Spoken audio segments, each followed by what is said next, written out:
London ಸಿಟಿಗೆ ಬಂದಿದ್ದು September. ಆದರೆ ನಿಮಗೆಲ್ಲರಿಗೂ ಗೊತ್ತಿರೋ ಹಾಗೆ 15 ದಿನ ಕ್ವಾರಂಟೈನು. ಆ ಕ್ವಾರಂಟೈನ್ ಮುಗಿಸೋದ್ರೊಳಗೆ ಅಕ್ಟೋಬರ್ ತಿಂಗಳೇ ಬಂದುಬಿಟ್ಟಿತ್ತು. ಆ ಅಕ್ಟೋಬರ್ ತಿಂಗಳು ಬಂದ ಮೇಲೆ ನನ್ನ ಕ್ವಾರಂಟೈನ್ ಕಾಲ ಮುಗೀತು. ಅಂದರೆ ಸೆರೆಮನೆ ವಾಸ ಮುಗೀತು. ಆ 15 ದಿನವೂ ಕಿಟಕಿಯಿಂದ ಲಂಡನ್ ನಗರ ನೋಡಿ ನೋಡಿ ನೋಡಿ ಇದು ಯಾವಾಗ ಇಲ್ಲಿ ಹೋಗ್ತೀನಿ, ಒಂದು ಹೊಸ ಪ್ರಪಂಚ ಕಿಟಕಿಯಿಂದ ಆಚೆ ಇದೆ, ಅದರಲ್ಲಿ ಹೋಗೋಕ್ಕಾಗ್ತಿಲ್ಲ ಅಂತ ಒಂದು ತಳಮಳ ಒಳಗಿದ್ದಾಗ ಸೊ ಇವತ್ತು ಸಂಜೆ ಹೋಗ್ತಾ ಇದ್ದೀನಿ ಅಂತ ಅಂದ್ಕೊಂಡು ಆವತ್ತಿನ ದಿನ ಬೆಳಗ್ಗೆ ಎಲ್ಲೆಲ್ಲಿ ಹೋಗಬೇಕು ಅನ್ನೋದ್ರ ಬಗ್ಗೆ ಒಂದು ಸಣ್ಣ ರಿಸರ್ಚ್ ಮಾಡಿದೆ. ಅಂದರೆ ನಮ್ಮ ಮನೆ ಸುತ್ತಮುತ್ತ ಏನೇನಿದೆ ಅಂತ. ನಮ್ಮ ಮನೆ ಅಂದರೆ ಆ ಟೆಂಪ್ರರಿ ಲೊಕೇಶನ್ ಇದ್ದಿದ್ದು ಸೆಂಟ್ರಲ್ ಲಂಡನಲ್ಲಿ, ಅಂದರೆ ಲಂಡನ್ನ ಹೃದಯ ಭಾಗ. ಆ ಮನೆಯಿಂದ ಸುತ್ತಮುತ್ತ ಏನಿದೆ ಅಂತ ನೋಡಿದಾಗ ನನಗೆ ಸಿಕ್ಕಿದ್ದು ಸೆಂಟ್ ಪಾಲ್ಸ್ ಕ್ಯಾಥೆಡ್ರಲ್ ಅಂತ ಒಂದು ಬಹಳ ಪ್ರಸಿದ್ಧವಾದ ಟೂರಿಸ್ಟ್ ಸ್ಥಳ. ಲಂಡನ್ಗೆ ಯಾರೇ ಬಂದರೂ ಸೆಂಟ್ ಪಾಲ್ಸ್ ಕ್ಯಾಥೆಡ್ರಲ್ ನೋಡ್ತಾರೆ. ಮನೆಯಿಂದ ಒಂದು ಅರ್ಧ ಕಿಲೋಮೀಟರ್ ದೂರದಲ್ಲಿತ್ತು. ಸೊ ಇಲ್ಲಿಗೆ ನಡ್ಕೊಂಡೆ ಹೋಗೋಣ, ಮಧ್ಯದಲ್ಲಿ ಏನಾದರೂ ಸಿಗ್ತಿರುತ್ತೆ, ಸೊ ಇಲ್ಲಿಗೆ ಹೋಗಿ ಬರೋಣ ಅನ್ನೋ ಒಂದು ಪ್ಲ್ಯಾನ್. ಸೊ ನನ್ನ ಮೊದಲನೇ ದಿನದ ಲಂಡನ್ ಎಕ್ಸ್ಪೀರಿಯನ್ಸ್ ಈ ಒಂದು ಸಣ್ಣ ಪ್ಲ್ಯಾನಿಂದ ಶುರುವಾಯಿತು. ಸೊ ಸಂಜೆ ಶಿಲ್ಪ ಕೆಲಸ ಮುಗಿದ್ಮೇಲೆ ನಾನು ಮತ್ತು ಶಿಲ್ಪ ಇಬ್ಬರೂ ಹೊರಟ್ವಿ ಆಚೆ ಸುತ್ತಾಡ್ಕೊಂಡು ಬರೋಣ ಅಂತ. ಮನೆ ಹತ್ರ ಇರೋ ಸೆಂಟ್ ಪಾಲ್ಸ್ ಕ್ಯಾಥೆಡ್ರಲ್ ಇಲ್ಲಿಗೆ ಹೋಗಿ ಬಂದುಬಿಡೋಣ ಅನ್ನೋದಷ್ಟೇ ನಮ್ಮ ಪ್ಲ್ಯಾನ್ ಇದ್ದಿತ್ತು. ಪ್ಲ್ಯಾನ್ ಮಾಡಿದ್ದೇನೋ ಸರಿ, ಆದರೆ ಮನೆಯಿಂದ ಆಚೆ ಕಾಲಿಡ್ತಿದ್ದಂಗೆ ನನ್ನ ಕಣ್ಣಿಗೆ ಕಾಣಿಸಿದ್ದು ಒಂದು ಸಣ್ಣ ಪಾರ್ಕ್. ಅಂದರೆ ನಮ್ಮ ಮನೆ ಪಕ್ಕನೇ ಒಂದು ಪಾರ್ಕ್ ಇದೆಯಲ್ಲ, ಇದು ನಂಗೆ ಸ್ಪೆಷಲ್ ಆಗಿ ಕಾಣಿಸ್ತಿತ್ತು. ಯಾಕಂದರೆ ಮೊದಲನೇ ಸಲ 15 ದಿನ ಒಂದು ಹೊಸ ಪ್ರಪಂಚದ ಕಿಟಕಿಲೇ ನೋಡ್ಕೊಂಡು ಸಡನ್ನಾಗಿ ಆಚೆ ಬಿಟ್ಟಾಗ ಹೊಸದಾಗಿ ಕಂಡಿದ್ದೆಲ್ಲರೂ ಒಂಥರ ಸ್ಪೆಷಲಾಗಿ ಕಾಣಿಸೋಕ್ಕೆ ಶುರುವಾಗ್ಬಿಡುತ್ತೆ. ಸೊ ಹೊಸದಾಗಿ ಕಾಣಿಸಿದ್ದಂಥ ಈ ಒಂದು ಪಾರ್ಕ್ ಏನಿತ್ತು, ಆ ಪಾರ್ಕೆಲ್ಲ ಏನು ಸುತ್ತಾಡಿ ಆಡಿ ಅಲ್ಲೇ ವೀಡಿಯೋಗಳು ತೆಕ್ಕೊಂಡಿದ್ದೇನು, ಫೋಟೋಗಳು ತೆಕ್ಕೊಂಡಿದ್ದೇನು. ಅಲ್ಲೇ ಒಂದು ಸುಮಾರು ಒಂದು 15-20 ನಿಮಿಷ ಅಲ್ಲೇ ಸುತ್ತಾಡಿದ್ದು.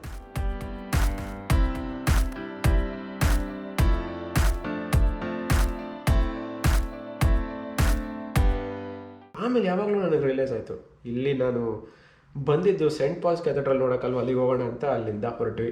ಅಲ್ಲಿಂದ ಹೊರಟ ಮೇಲೆ ಕಾಣಿಸಿದ ರೋಡು, ಅಲ್ಲಿ ಕಾಣಿಸ್ತಿದ್ದಂಥ ಕೆಂಪಸ್ಸು, ಟ್ಯಾಕ್ಸಿ, ಸಿಕ್ಕಿದ್ದು ಯಾವುದನ್ನು ಬಿಡ್ದಂಗೆ ಎಲ್ಲದನ್ನು ಫೋಟೋ ತೆಕ್ಕೊಳ್ಳೋದು, ಇನ್ಸ್ಟಾ ಸ್ಟೋರಿಲಿ ಹಾಕೋದು.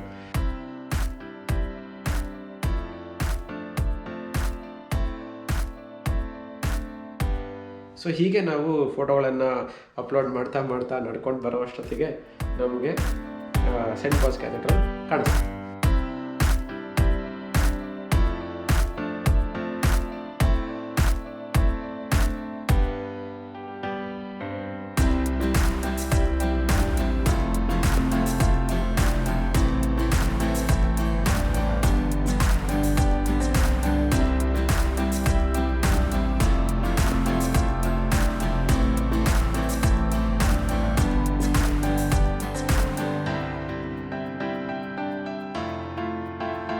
ಯಾವಾಗಲೂ ಜನರಿಂದ ತುಂಬಿ ತುಳುಕ್ತಾ ಇದ್ದಂಥ ಲಂಡನ್ ಈಗ ಖಾಲಿ ಖಾಲಿ ಅನ್ನಿಸ್ತಿತ್ತು. ಯಾತಕ್ಕೆ ಅಂದರೆ ಪೋಸ್ಟ್ ಕೋವಿಡ್ ಟೈಮ್, ಅಂದರೆ ಮೊದಲನೇ ವೇವ್ ಆಗ್ತಾನೆ ಕಡಿಮೆ ಆಗಿ ಕೇಸಸ್ಗಳೆಲ್ಲ ಕಡಿಮೆ ಆಗಿತ್ತು. ಬಟ್ ಟ್ರಾವೆಲರ್ಸ್ ಇರಲಿಲ್ಲ.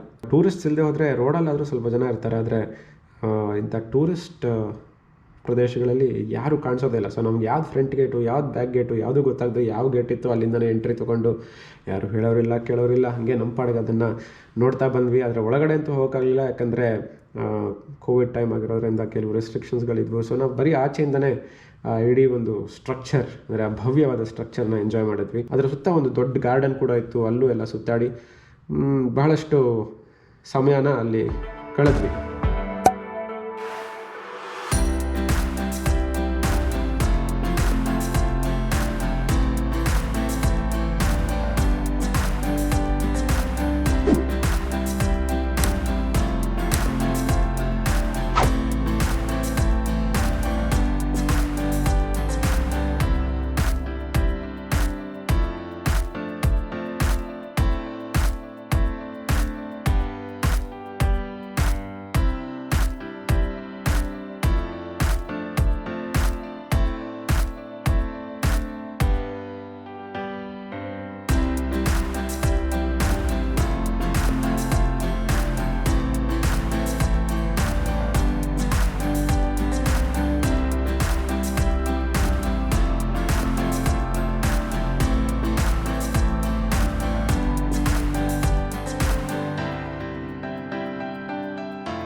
ನಮ್ಮ ಪ್ಲ್ಯಾನ್ ಇದ್ದಿದ್ದು ಅಷ್ಟೇ, ಅಂದರೆ ಸೆಂಟ್ ಪಾಲ್ಸ್ ಕ್ಯಾಥೆಡ್ರಲ್ ನೋಡ್ಕೊಂಡು ವಾಪಸ್ ಬರೋದು. ಆದರೆ ಅಲ್ಲಿಂದ ಜಸ್ಟ್ ಹಾಗೆ ಒಂಚೂರು ಮುಂದೆ ಹೋದರೆ ಥೇಮ್ಸ್ ನದಿಯ ಒಂದು ದಂಡೆಯಿಂದ ಇನ್ನೊಂದು ದಂಡೆಗೆ ಕಟ್ಟಿರುವಂಥ ಒಂದು ಹೊಸ ಬ್ರಿಡ್ಜ್, ಅದರ ಹೆಸರು ಮಿಲೇನಿಯಂ ಬ್ರಿಡ್ಜ್. ಆ ಮಿಲೇನಿಯಂ ಬ್ರಿಡ್ಜ್ ಅಲ್ಲೇ ಪಕ್ಕದಲ್ಲಿದೆ ಅಂತ ಗೊತ್ತಾಯಿತು. ಹಾಗೆ ಅಲ್ಲಿಗೂ ಕೂಡ ನಡ್ಕೊಂಡು ಹೋದ್ವಿ. ಹಾಗೆ ನಡ್ಕೊಂಡು ಹೋದಾಗ ನಮಗೆ ಥೇಮ್ಸ್ ನದಿ ಕಾಣಿಸ್ತು. ಥೇಮ್ಸ್ ನದಿ ಮೇಲ್ಗಡೆ ಇದ್ವಿ ನಾವು.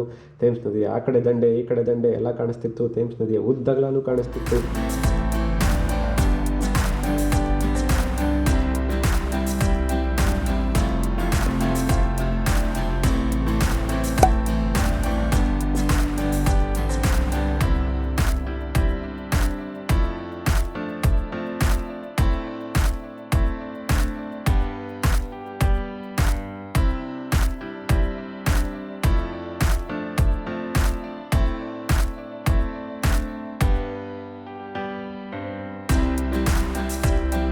ಈ ಮಿಲೇನಿಯಂ ಬ್ರಿಡ್ಜು ಸಿಕ್ಕಾಪಟ್ಟೆ ವಿಶಿಷ್ಟವಾಗಿ ಆ್ಯಂಡ್ ಟ್ರೆಂಡಿಯಾಗಿ ಡಿಸೈನ್ ಆಗಿತ್ತು. ಅದರಲ್ಲೂ ಈ ಪರ್ಟಿಕ್ಯುಲರ್ ಸ್ಪಾಟ್ ಮಾತ್ರ ಸಖತ್ ಫೋಟೋಗ್ರಾಫಿಕಲಿ ಸ್ಪೆಷಲಾಗಿ ಕಾಣಿಸ್ತಿತ್ತು.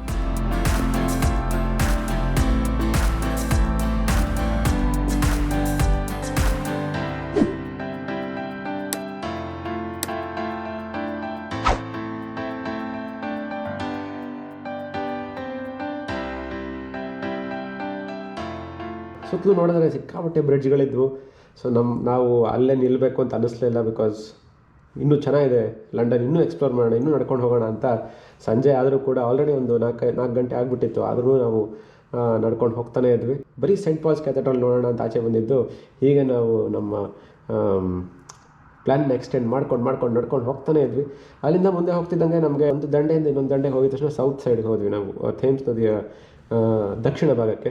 ಆ ದಕ್ಷಿಣ ಭಾಗದ ದಂಡೆ ಮೇಲೆ ಹಾಗೆ ನಡ್ಕೊಂಡು ಹೋಗ್ತಾ ಇದ್ರೆ ಒಳ್ಳೊಳ್ಳೆ ಮನೆಗಳು, ಒಳ್ಳೊಳ್ಳೆ ರೋಡು ಎಲ್ಲ ಕಾಣಿಸ್ತಾ ಬಂತು. ಸೊ ಹಾಗೆ ಅಲ್ಲೂ ಫೋಟೋಗಳು ತೆಕ್ಕೊಂಡು ಹಾಗೆ ನಡ್ಕೊಂಡು ಹೋಗ್ತಾ ನಾವು ಎಷ್ಟು ದೂರ ಬಂದಿದ್ದೀವಿ ನಮ್ಮ ಮನೆಯಿಂದ ಅನ್ನೋದನ್ನೇ ಮರೆತುಬಿಟ್ಟಿದ್ವಿ.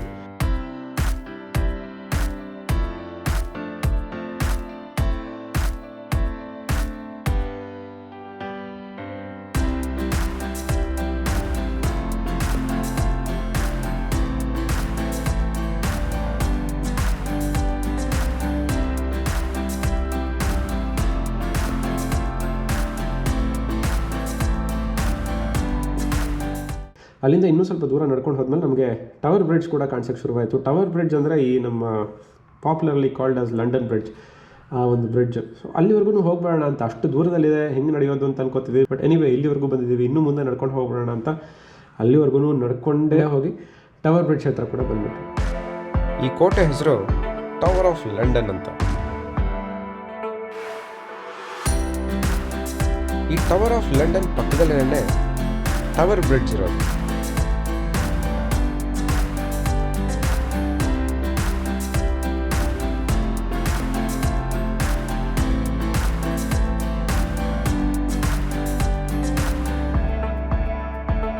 ಸೊ ನಾವು ಟವರ್ ಬ್ರಿಡ್ಜ್ ಮೇಲೇ ನಡ್ಕೊಂಡು ಹೋಗೋಕ್ಕೆ ಹೊರಟ್ವಿ. ಸೊ ಈ ಟವರ್ ಬ್ರಿಡ್ಜ್ ಮೇಲೆ ಗಾಡಿಗಳು ಕೂಡ ಹೋಗ್ಬೋದು, ಜೊತೆಗೆ ಮನುಷ್ಯರು ಕೂಡ ನಡ್ಕೊಂಡು ಹೋಗ್ಬೋದು. ದೊಡ್ಡ ಶಿಪ್ಗಳು ಬಂದಾಗ ಈ ಥೇಮ್ಸ್ ನದಿ ಮೇಲೆ ಈ ಟವರ್ ಬ್ರಿಡ್ಜು ಮಧ್ಯದಲ್ಲಿ ಓಪನ್ ಆಗೋ ಫೆಸಿಲಿಟಿ ಕೂಡ ಇದೆ.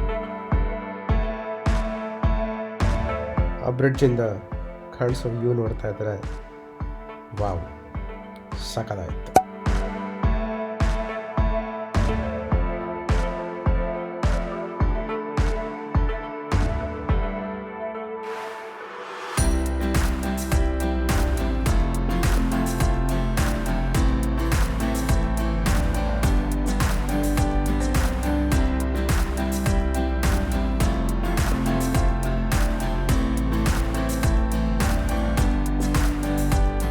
ಥೇಮ್ಸ್ ನದಿಯ ಸೌತ್ ಬ್ಯಾಂಕ್ನಿಂದ ಆ ಟವರ್ ಬ್ರಿಡ್ಜ್ದು ಒಂದು ಕಂಪ್ಲೀಟ್ ವ್ಯೂ ಕೂಡ ನೋಡಿದ್ವಿ.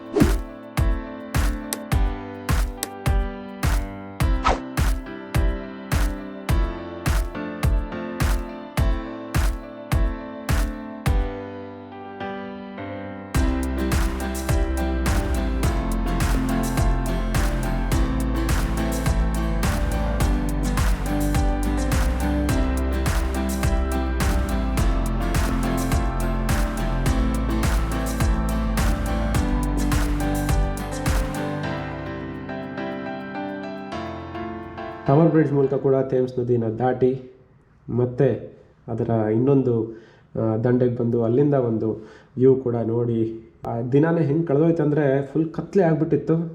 ನಮಗೆ ಅದರ ಅರಿವೇ ಇಲ್ಲ.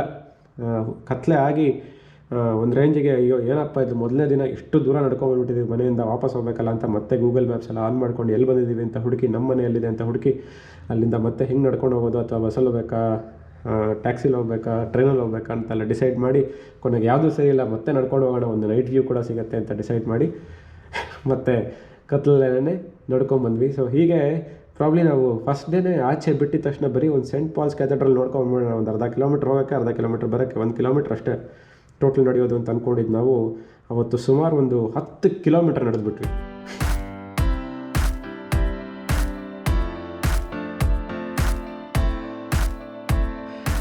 ಕಿಲೋಮೀಟ್ರ್ ನಡೆದು ವಾಪಸ್ ಬಂದಮೇಲೆ ಲೈಟಾಗಿ ಕಾಲು ನೋವು ಶುರುವಾಯಿತು. ಬಟ್ ಕಾಲು ನೋವು ಇದ್ದರೂ ಏನಂತೆ, ನಾವಿರೋದು ಒಂದು ಹೊಸ ನಗರದಲ್ಲಿ ಅದನ್ನು ಎಕ್ಸ್ಪ್ಲೋರ್ ಮಾಡಬೇಕು ಅನ್ನೋ ಜೋಶು ಹೊಸದರಲ್ಲಿ ಸಿಕ್ಕಾಪಟ್ಟೆ ಇರುತ್ತೆ. ಅದೇ ಜೋಶ್ನಲ್ಲಿ ಅವತ್ತಿನ ದಿನ ಮಲ್ಕೊಂಡು ನೆಕ್ಸ್ಟ್ ಡೇ ಮತ್ತೆ ಒಂದಷ್ಟು ಜಾಗಗಳನ್ನು ಎಕ್ಸ್ಪ್ಲೋರ್ ಮಾಡೋಕ್ಕೆ ರೆಡಿಯಾಗಿದ್ವಿ. ಅದ್ರ ಬಗ್ಗೆ ಡೆಫಿನೆಟ್ಲಿ ನೆಕ್ಸ್ಟ್ ಎಪಿಸೋಡಲ್ಲಿ ಗ್ಯಾರಂಟಿ ಮಾತಾಡ್ತೀನಿ. ವಿಡಿಯೋ ನೋಡಿ don't just move on you. Like, share, subscribe, dislike ಏನೇನಿದೆಯಲ್ಲ ಮಾಡಿ ಆಮೇಲೆ move and wait for the next episode. ಅಲ್ಲಿವರೆಗೂ ಸಿ ಯು, ಬಾಯ್ ಬಾಯ್.